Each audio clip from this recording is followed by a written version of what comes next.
Hey everybody, this is Nick Baldwin, and today I'm being joined by former UFC bantamweight Brad Katona, who's coming off a third round submission win over Borislav Nikolovic at Brave CF50 last week. Brad, how are you?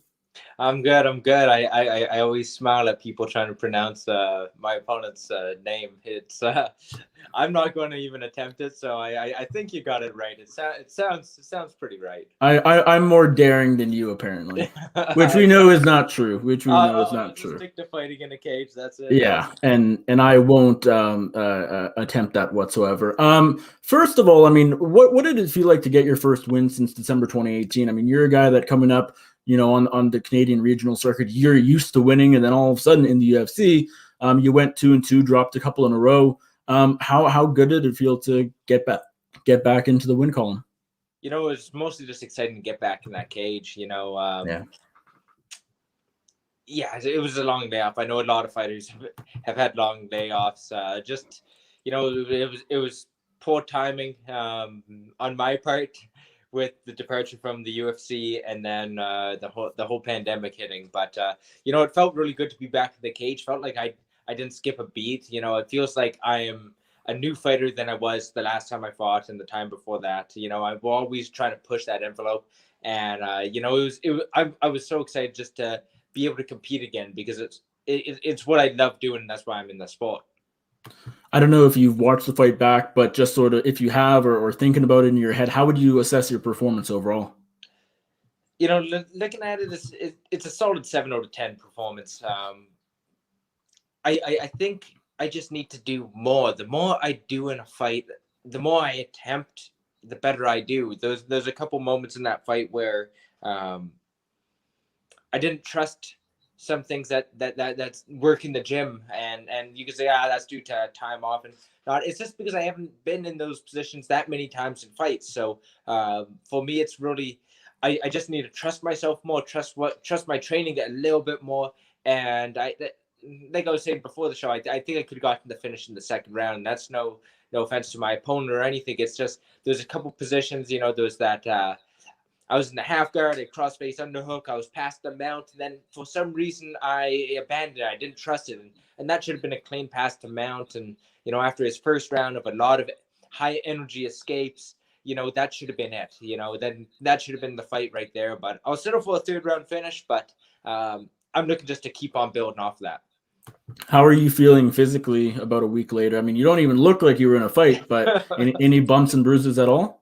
Yeah, the shins are a little banged up, just a little bit. But I'm perfectly healthy. I'm back training. I'm back improving. I just came from a training session, but before this, and it's always nice to, like I said, I love competing, but I also love training. So being back in the gym feels so good, especially with everything closed down here in Ireland. There's only so much you can do in your spare time, so you might as well just get back to the drawing board, keep on working, and keep on plugging away. And it is what I love doing, but it's very easy when there's pretty well zero distractions as well. Yeah, and as you said, not only was this your first win since December 2018, but this was just your first fight since September 2019, and that's kind of a trend for a lot of fighters in this COVID-19 era, just because there aren't as many shows and a lot of layoffs have been ending recently. I mean, Demetrius Johnson just fought last night; he hadn't fought in like a year and a half. How would you describe 2020? I mean, you were no longer in the UFC, looking for a fight on the local circuit, and that proved to be difficult for a lot of fighters, I'm sure, including yourself. How would you describe 2020 and how COVID affected it for you? To say it was all smooth sailing is you know yeah, a bit of an understatement. It was rough. I I don't think my departure from the UFC was really just. I can think about many fighters who, I think my last fight, I'd say it was a little controversial. I don't really think I just deserved to lose that fight. There's a whole bunch of poor decisions on that Vancouver card, but be that what it may, I think my body of work before those two fights just got completely discounted. For whatever reason, losing to Morab, who's a top five. Well, let's say top 10 UFC bantamweight. I don't know what his exact ranking is, but he's near in the top five. losing to him, and then kind of I think a poor decision to Hunter there. I think they discounted what I did before that. Well, what happened to me beating Kyler Phillips? What happened to me finishing Bryce Mitchell? All that kind of got discounted. But anyway, going into 2020 from that and getting the release, it's got to be rough. But in my head, I'm going, okay, we'll just keep on building. Unfortunately, the world, slammed on the brakes on that, and all of a sudden, the only show going on was the UFC. So 2020 is behind me. I'm excited for where I am now with Brave. I got a couple fights. I'm looking forward to building towards a title shot there, and this is quite exciting for me. So 2020 was rough, but 2021's proven to be pretty good so far, and we're just getting started. It's only April. And just to be clear, because I know the contracts can be a little different for someone coming off the Ultimate Fighter, were you actually released from your contract, or did it expire and the UFC just didn't want to re-sign you? You know what? Quite frankly, the specifics of it, I'm not positive. At that point, I just remember getting an email basically telling me I'm no longer with the UFC. I don't know the specifics of it, and yeah, that is what it is. To me, it makes no difference. It didn't change anything, because especially when COVID hit, it doesn't. There's whatever wording you want to put into it, you're still a free agent. And when you're a free agent, when there's no events going on, Bellator wasn't putting on events. Nobody was really putting on events. It's a difficult spot to be in. We were taking what we could, but I stayed very active that year training.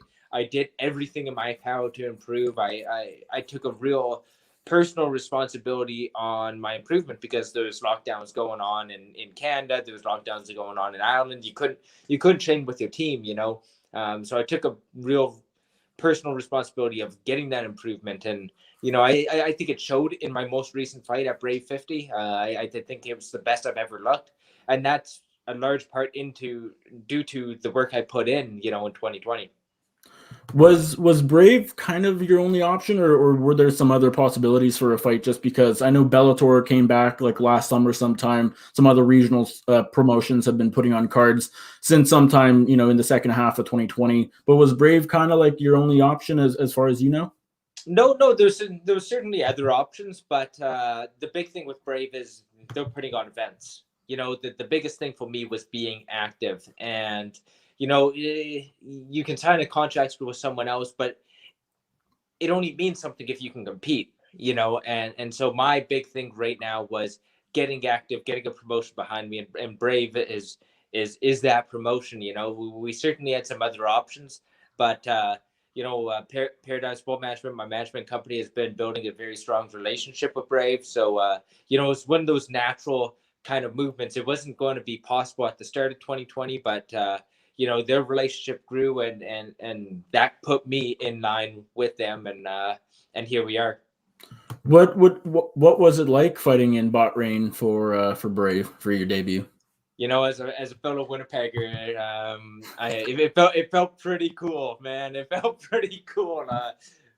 Just MMA is an amazing sport, and the places you get to go as an athlete is pretty amazing. So Bahrain certainly is at the top of that list of cool places that I've been able to travel to. We were treated very well, and the event was outdoors, which is a first for me. It was perfectly temperature. You'd think, okay, Bahrain, maybe it's going to be a little hot, but it was absolutely perfect. And we did it outside of a 16th century fort. It was a pretty amazing venue, and they put on quite the show. It would be better with the crowd, but it's certainly an experience to remember. It was quite amazing. What were the COVID protocols like? Every promotion kind of has their own thing. Certain quarantines ahead of, getting tested for COVID and things like that. What did you have to sort of go through during fight week? So we get to a fight week, and, you step off the plane. Well, before even flying, you need a test within 48 hours, a negative PCR test. So, on I think it was the Thursday before I got my test done, I landed in Bahrain on Saturday, got another test done immediately off the plane. From there, we got shuttled to the hotel, where you get put immediately into your hotel room until your negative test comes back. that came through in by the time the morning was there. So then you're kind of in the hotel bubble. You can't leave the hotel, which is, it's fight week. There's only so much you're going to be doing anyway. And from there, I think, was it on the Monday? Then we started doing the rapid PCR test. So then we got tested pretty well every day till we left after the fight. So by the end of it, I was quite comfortable getting that swab test done. It's not pleasant, but near the end of it, it was just starting to get routine. So I think they handled it quite well. There wasn't really any mixing of the fighters or anything, and we were getting tested off. And I think, all things considered, they did quite a good job. For sure. You mentioned earlier that you didn't really think getting released from the UFC coming off 2 losses that were, pretty competitive, at least the second one, was very fair. Did they say anything like, hey, just get 2 wins and you'll be right back here? Like, did they give you any hints that like a second UFC stint could be in your future? Yeah, kind of. But the MMA game. I could go out there, I could get one spectacular win, and they'd want me, or depending if the divisions are inflated, then they might not. It's tough to get a guarantee. Even if they say it's 2 fights, you get 2 wins, and it's not. It's tough. It's tough even with a contract saying you're going to get in. For me, it was pretty much, okay, let's start rebuilding me and make myself undeniable. Unfortunately, COVID hit, so there goes making yourself undeniable. And all of a sudden, it felt like, at least to me personally, they picked up every other bantamweight besides me. So at the end of the day, it is what it is. I just couldn't get active. That was my biggest thing all through 2020 was just get me a fight. I had one scheduled in Germany. I was actually there on site for a title fight for EMC. That's And right. then I think it was the day before weigh-ins, all of a sudden my opponent tested positive for COVID. It was, it sucked, man. It sucked, but that was the plan. Now I'm with Brave, and now we're building towards that title. I got a lot of exciting stuff coming up this year, hopefully, and like it was just one of those where your future isn't set. Like even if the UFC says, one more fight, or win 2, it's never guaranteed, right? And how long would it take me to get 2? It took me a year to get this one fight for Brave, so it's just, I'm happy where I am right now. Why do you think the UFC did let you go? Because I mean, usually 2 losses, like at least you'll get a third opportunity. Like 3, sometimes that magic number. We've seen some fighters have 4 losses in a row and not get cut. Like We've seen why? some fighters go 1-4, or Yeah, 1-5. absolutely. I don't know. It's I'm not going to speak ill from them. They treated me very well while I was there. All the staff have been wonderful for me. You think it's one of those where you get released, and then all of a sudden you want to badmouth them or anything. I'm not. Yeah. For whatever business reason that they decided to let me go, and we can talk about, was it with regards to the losses, and it's like, well, if you look at who I lost to, I lost a pretty impressive competition, especially that second one. I'm kind of, maybe I'm a little biased looking at that one. The Hunter fight, I don't really feel too good about everything that happened after that. But if you look at my body of work before that, beating Kyler Phillips, finishing Bryce Mitchell in the 3rd round, and then winning 2 more after that, for some reason it just feels like, that got discounted. It was, okay, you lost 2, see ya. It wasn't who did you fight, what did you try to do. Before that Hunter fight, they offered me another opponent. I accepted. He turned it down for whatever reason. The decision doesn't go my way, and all of a sudden he gets another shot in the UFC, but I don't. The guy who turned me down. It's one of those where I go, is it political? Is it purse? What is it? And at the end of the day, I can spend all my time worrying about that, or I can go, okay, Brad, well, just keep on building towards and make yourself undeniable, make yourself the best bantamweight in the world, and then all of a sudden, everyone's going to want you.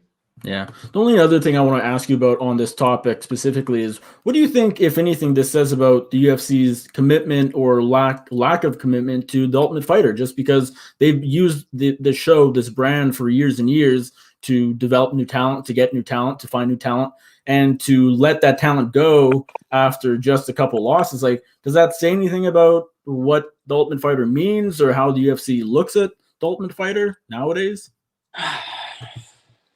I, I'm not sure. You're more in the analyst role, and you can maybe speak a little bit more to that. For me, it was just at the end of the day, it's business. It's people think it's okay. Maybe it's just the UFC, but I. I have a feeling any other maybe not every other promotion would be exactly the same, but they're going to be on a similar spectrum. They're going to be looking after their own best interest, and the fighter needs to be looking after their own best interest. It is what it is. Does that say something to the Ultimate Fighter? Supposedly they're bringing it back, which is cool. I've always enjoyed the series, but yeah, like I don't know. It seems like maybe there was a move, maybe more towards the Contender Series, but once again, I don't know, man. Like it just is. It just is. And as far as I'm concerned, like that's 2019. That's almost 2 years ago now. Like I'm more looking. I'm not looking in, behind me too much. I could look back on and be like, oh yeah, I won the Ultimate Fighter. All this, aren't I amazing? Or I can instead keep my eye on what the goal is, and that's being the best bantamweight in the world, and keep on building towards that. So really, uh, at least me personally speaking, I'm more focused on the future and what I want to still achieve in this sport rather than on my past, and all that stuff's outside of my control. Yeah.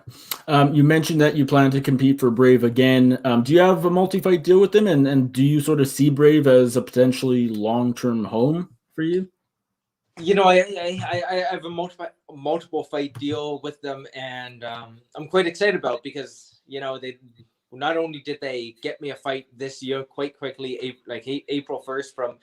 I don't remember the exact date I signed the contract, but we got booked. The fight, well, the event went through. That was the biggest thing. It was an amazing show, and for me personally, I'm looking at building towards that belt, and so is it my long term home for the foreseeable future? Right now, it is. I'm looking at building towards that belt, and then after that, once I am the Brave Bantamweight World Champion, we can talk. Is it going to be a number of years after that? Really, for me right now, it's become world champion, and for me that target's in Brave right now because I have this multiple fight deal, and I'm quite happy where I'm at right Yeah. now, competing, staying active. That's my biggest thing is for me as a fighter is doing what I love, and I'm quite excited about this partnership with Brave, and excited to see like where we can take it from here. They're growing, and I just feel like I'm just getting started in this sport. Yeah. Even though you're focused on winning the Brave title and doing good things over there, part of you, do you know that the long-term goal is still to get back to the UFC? Like that's where most fighters want to be. Is that sort of what you're hoping for? Maybe 3 or 4 years down the road, like not right away, but is that still kind of what you're wanting eventually?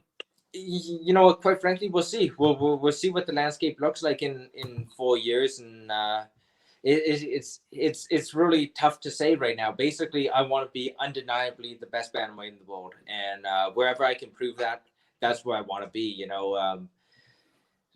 Like I said, right now it's the eyes on that title, and I'm looking forward to chasing it. I'm hoping next, and if not, the fight after that, and then we'll see. Especially the Middle East has grown. It's becoming a hotbed of MMA. With UFC's Fight Island, with Brave out there, and I think there's going to be more investment in that space too. So I'm excited to be part of this growing community of fighters out there.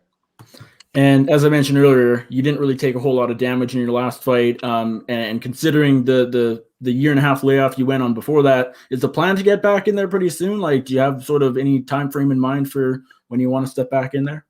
I'd be happy to stepping back in there pretty much as soon as I can. Now the only thing is when Brace put on a next event. I'm assuming it's in the summer sometime. I'm at least looking from the outside in, it seems like these blocks of events that they've been they like doing, especially considering the pandemic going on right now. So I can see them doing hopefully another block of events this summer, and that would line up perfectly well for me. If it's before then, if it was something in June, I'm happy to hop on that.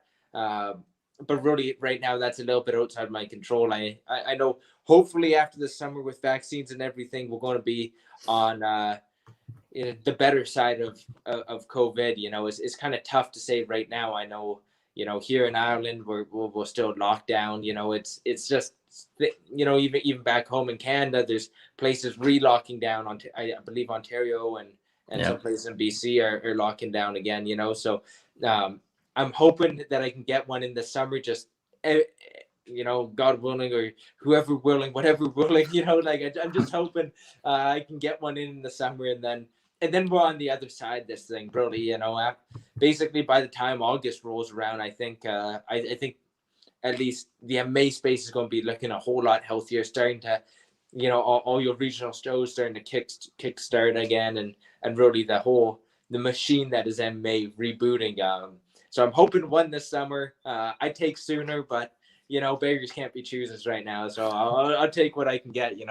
For sure. Well, Brad, great to catch up with you as always. Appreciate you taking the time, and congratulations again on the big win last week. I really appreciate that. Thanks for the time as always. Hopefully we do one before and maybe after the next one.